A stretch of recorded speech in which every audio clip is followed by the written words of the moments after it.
This week at NASA.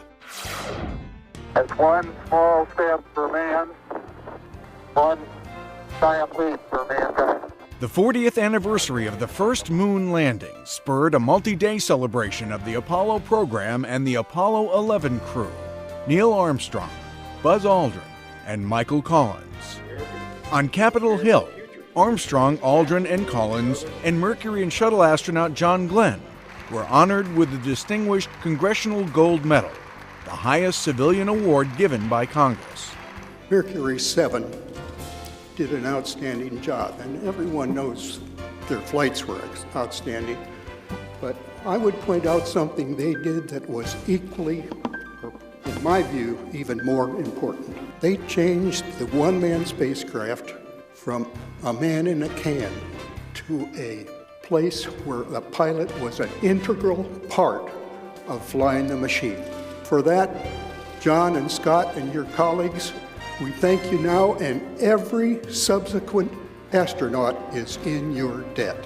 Thank you. Apollo was a dividing line, putting Earth, for better or for worse, into a new category, into the big leagues of planets.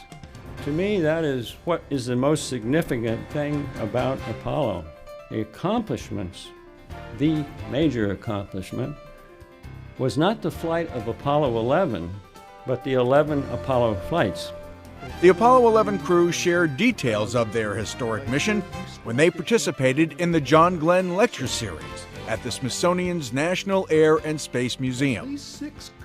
NASA's headquarters hosted a panel discussion entitled Apollo, History and Legacy.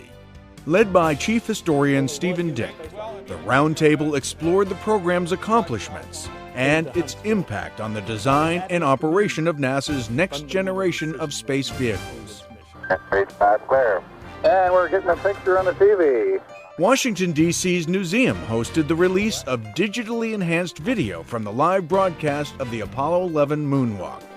The release features 15 key moments from Neil Armstrong's and Buzz Aldrin's historic walk on the lunar surface, using what's believed to be the best available broadcast format copies of this historic event. Some of the footage had been locked away for nearly 40 years. Everything had to go perfect for a live transmission from the moon to come down, be converted, be fed all the way to the U.S. and to Houston and sent back out. Anyone could have pulled the plug by mistake and we wouldn't have seen it. The release is part of a comprehensive Apollo 11 moonwalk video restoration project, expected to be completed by this fall. At the Kennedy Center, Salute to Apollo, the Kennedy Legacy included a stellar lineup of performers, including opera star Denise Graves and singers Chaka Khan and Jemiah Nash.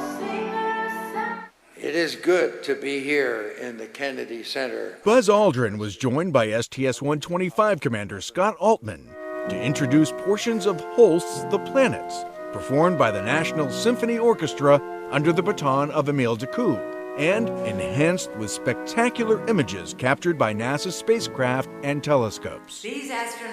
Guest appearances were made by Lost in Space astronaut June Lockhart and Star Trek's Nichelle Nichols via videotape.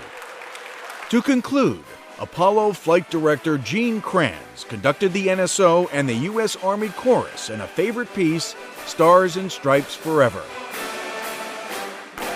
It was the kind of thing where you say, how come I've been so lucky all my life? And this was just one of the instances.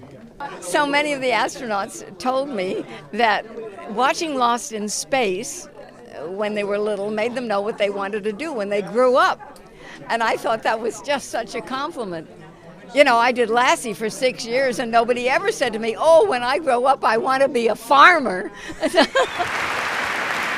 and gentlemen, the following night, Air and Space hosted more than 2,000 guests at the Apollo 40th Anniversary celebratory reception, emceed by Hayden Planetarium Director Neil deGrasse Tyson. Welcome. The event included remarks by Neil Armstrong, Scott Altman, Administrator Charles Bolden, and former Maryland Lieutenant Governor Kathleen Kennedy Townsend, who accepted the Ambassador of Exploration Award on behalf of her uncle, the late President John F. Kennedy. On behalf of my family, I'm very, very grateful.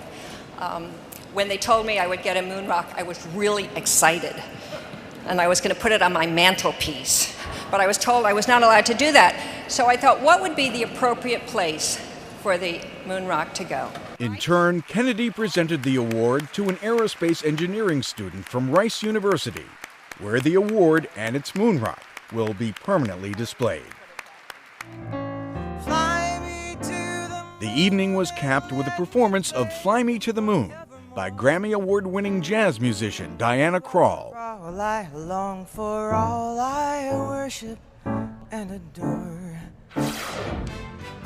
Project engineers at the Marshall Space Flight Center hoisted the final component of the Ares 1 rocket's upper stage from the world's largest robotic welding tool. The liquid hydrogen fuel tank dome was completed using an innovative metal joining technique called friction stir welding. It produces high-strength welds that are uniformly bonded together. NASA is using friction stir welding to manufacture the Ares launch vehicles. It's the first Ares 1 upper stage hardware that's been completed in this facility, so it's a pretty big milestone for the program and for the project. The Ares 1 is the spacecraft that will power NASA's return to the moon.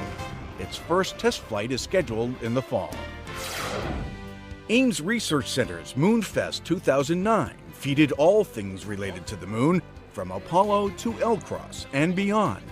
The day included guest speakers, musical performances, and hands-on family activities and exhibits, including model rocket launches, robotics demonstrations, real moon rocks, puzzles, and interactive games. And that's This Week at NASA. For more on these and other stories, log on to www.nasa.gov.